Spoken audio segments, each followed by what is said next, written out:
Assalamualaikum warahmatullahi wabarakatuh. Apa kabar anak-anak semua? Pak Dery berharap kalian dalam keadaan baik dan sehat semua ya.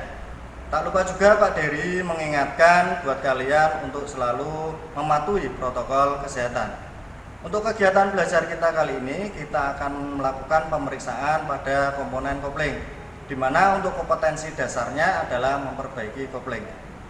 Harapannya setelah kalian mengamati video pembelajaran ini, kalian mampu mendiagnosa kerusakan pada kopling dan juga bagaimana cara memperbaikinya. Untuk tahapan persiapan meliputi persiapan diri, penggunaan pakaian kerja atau wear pack, kemudian alat dan bahan, serta keselamatan kendaraan. Untuk alat yang digunakan ada tool set, kemudian satu set shock, kemudian ada center clamp. Ini fungsinya untuk mempermudah ketika pemasangan plat disk atau plat kopling. Kemudian ada kunci T ukuran 12, ini untuk mempercepat pekerjaan melepas atau memasang baut. Kemudian vernier caliper atau jangka sorong. Kemudian filler gauge untuk mengukur celah antara dua bidang, mistar, dan yang terakhir ada dial indikator. Sebelum kita melakukan pembongkaran, pemeriksaan dan juga perakitan unit kopling, tahapan pertama kita periksa dulu mekanisme penggerak kopling berupa pedalnya. Tahap pemeriksaan pertama sebelum dilakukan pembongkaran adalah memeriksa pedal. Untuk pemeriksaan pedal sendiri meliputi pemeriksaan tinggi pedal dan juga gerak bebas pedal. Untuk memeriksa tinggi pedal, kita bisa memeriksa tingginya.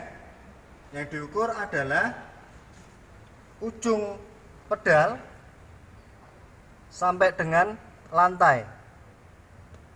Kita kasih tanda supaya mempermudah pembacaan. Di sini diketahui hasil pengukuran tinggi pedal 147,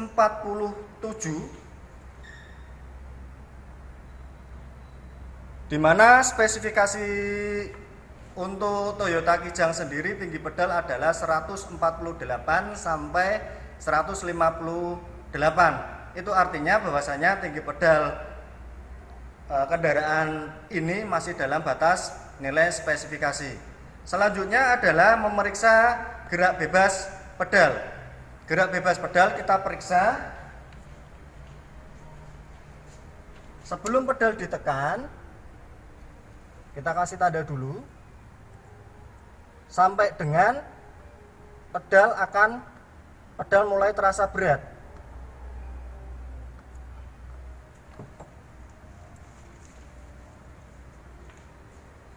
Di sini hasil pengukuran menunjukkan 25. Ya, 25 dari 12 sampai 14 setengah berarti 25 mm. Sedangkan spesifikasi untuk Toyota Kijang sendiri untuk gerak bebasnya adalah 15 sampai 25. Kenapa kok gerak bebas pedal kita periksa? Karena jika gerak bebasnya berlebihan, maka kopling akan sulit bebas. Sebaliknya jika gerak bebasnya kurang, maka kopling akan cut. Mengapa gerak bebas pedal kopling perlu kita periksa? Ada yang tahu? Ya, karena jika gerak bebas kopling terlalu berlebih, maka kopling akan sulit bebas. Sebaliknya jika gerak bebas kopling terlalu kecil, maka kopling akan terjadi slip. Setelah kita memeriksa pedal, kemudian kita melepas unit kopling. Sebelum kita melepas unit kopling, tentunya jika itu ada di kendaraan, maka kita melepas poros propeller dan juga transmisi. Karena Pak Dery menggunakan trainer, jadi cukup melepas transmisi. Untuk prosedur pelepasan transmisi, kita lepas baut pengikat transmisi dengan menggunakan kunci shock 19.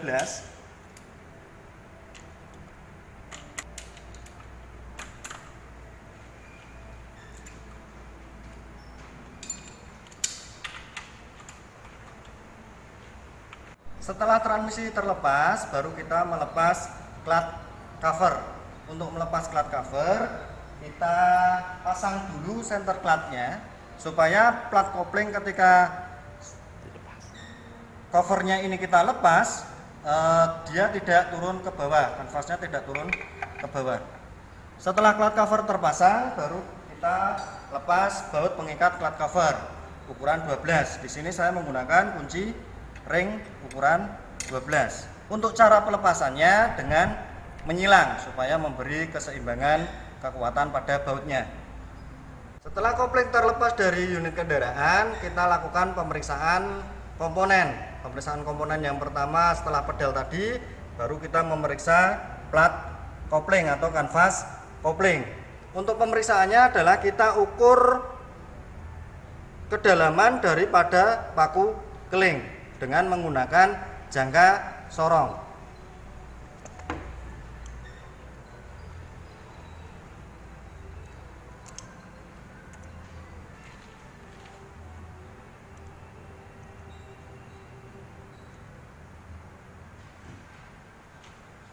Untuk hasil pemeriksaan tebal kanvas kopling, ditemukan hasil pengukuran 1,80.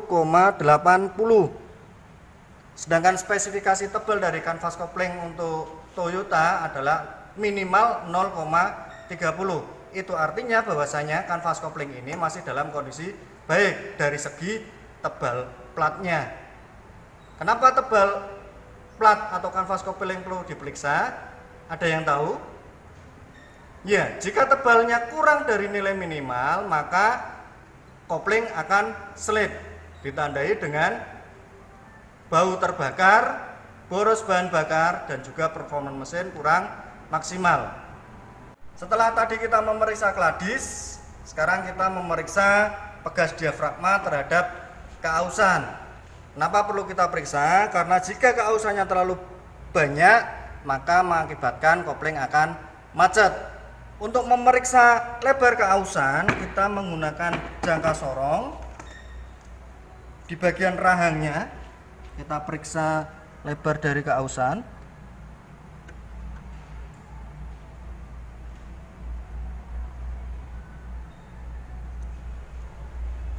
Hasil pengukuran keausan dari pegas diafragma menunjukkan 4,50. Untuk spesifikasi Toyota sendiri, untuk keausan maksimalnya 6,0 mm. Jadi masih dalam batas nilai spesifikasi.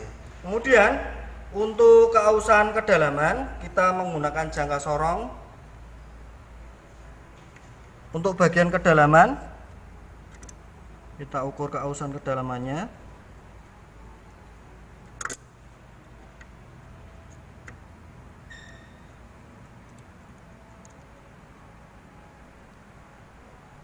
Hasil pengukuran keausan kedalaman pegas diafragma di sini menunjukkan 0,55. Sedangkan batas limit maksimal keausan kedalamannya adalah 0,50 mm. Jadi keausan kedalaman tidak terlalu dalam dan juga tidak terlalu lebar untuk pegas diafragma ini. Jadi masih bisa digunakan. Pemeriksaan berikutnya kita periksa ketidakrataan pada plat cover lever. Kenapa kok kita memeriksa ketidakrataan pada plat cover lever? Karena jika kerataannya melebihi nilai spesifikasi, jelas akan mengakibatkan kopling bergetar. Kita periksa menggunakan, karena kita tidak mempunyai SST, kita yang biasanya menggunakan SST dan juga fuller brake, kita menggunakan secara manual pengukuran selisih antar levernya. Menggunakan jangka sorong, kita ukur ketinggian lever pertama.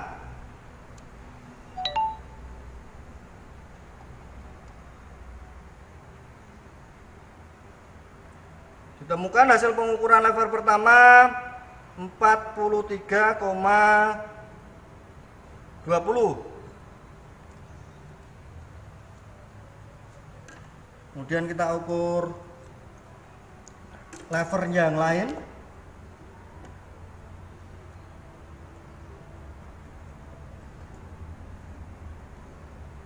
Hasil pengukurannya 43,20 juga. Ya, jadi tidak ada selisih. Jadi bisa dikatakan untuk lever ini masih rata, masih bisa dipakai. Untuk pemeriksaan berikutnya adalah pemeriksaan ketidakrataan dari pressure plate atau plat penekan. Kenapa kok kita harus memeriksa? Ada yang tahu anak-anakku? Ya, jika ditemukan ketidakrataan yang melebihi nilai spesifikasi, tentunya akan mengakibatkan kopling bergetar. Untuk pemeriksaannya dengan menggunakan mistar, harusnya pakai strike egg karena kita nggak punya strike egg, kita pakai mistar dan juga fuller gauge. Hasil pemeriksaan adalah bila pada fuller gauge yang terakhir kali masuk pada celah antara mistar dan juga pressure plate. Kita mulai dari bilah yang paling tipis. Ya. Syaratnya dia harus di bidang yang rata.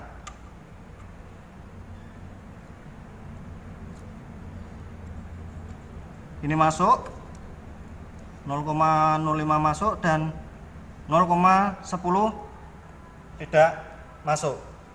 Jadi untuk ketidakrataan pada pressure plate ini sebesar 0,10. Untuk spesifikasinya 0,50 mm. Jadi masih di batas di bawah limit maksimalnya. Jadi masih bagus. Pemeriksaan berikutnya adalah pemeriksaan release fork atau garpu penekan. Kita periksa ujung dari release fork, keausannya terlalu banyak apa tidak. Kenapa kok release fork ini diperiksa? Karena jika keausan release fork ini terlalu banyak, maka akan mengakibatkan pada posisi gigi tertentu dia akan melompat ke gigi netral. Selanjutnya kita periksa release bearing. Ya, release bearing kita periksa, kita putar. Apakah release bearing ini berputar dengan lembut? Kemudian kita beri gaya aksial. Apakah kekocakannya banyak? Jika release bearing ini berputar kasar, kemudian kocaknya juga banyak, maka release bearing ini harus diganti.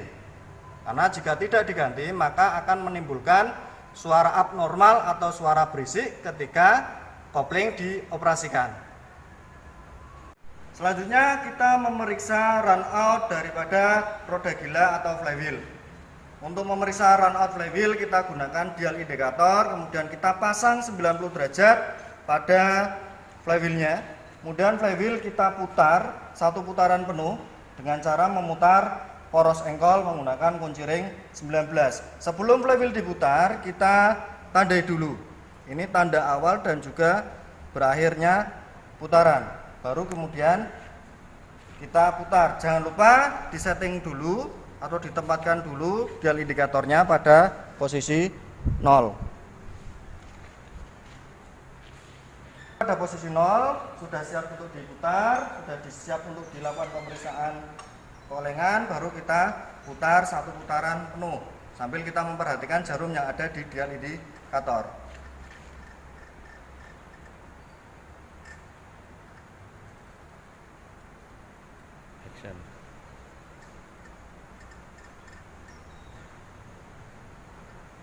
Ya, setelah satu putaran penuh, di sini ditemukan hasil pengukuran run out untuk flywheel sebesar 0,02. Untuk spesifikasi maksimal run out daripada flywheel kendaraan Toyota Kijang sebesar 0,20 mm. Artinya flywheel ini masih bagus atau keolengannya tidak terlalu banyak. Jika keolengannya terlalu banyak, maka akan menimbulkan getaran pada kopling. Setelah kita memeriksa semua komponen unit kopling, kita merakit kembali unit kopling. Kita pasang plat covernya.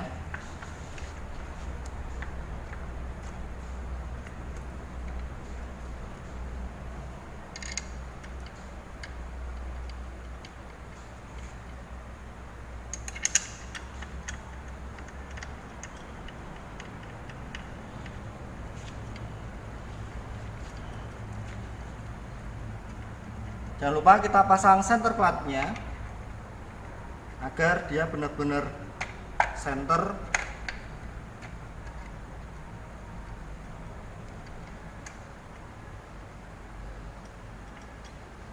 Kemudian kita pasang baut yang lainnya.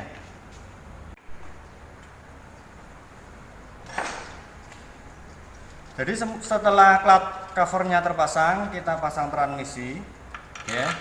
Setelah transmisi terpasang, kalau di kendaraan, kemudian kita pasang poros propeller.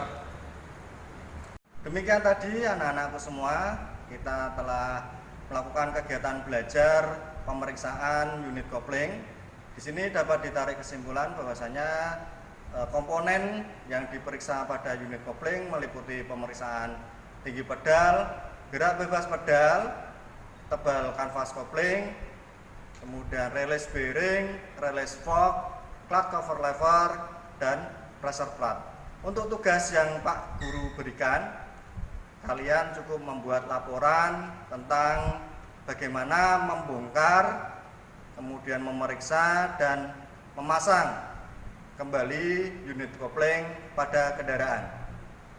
Sekali lagi Pak Dery berpesan selalu jaga kesehatan, patuhi protokol kesehatan, dan semoga ini bermanfaat buat kalian semua. Wassalamualaikum warahmatullahi wabarakatuh. SMK bisa!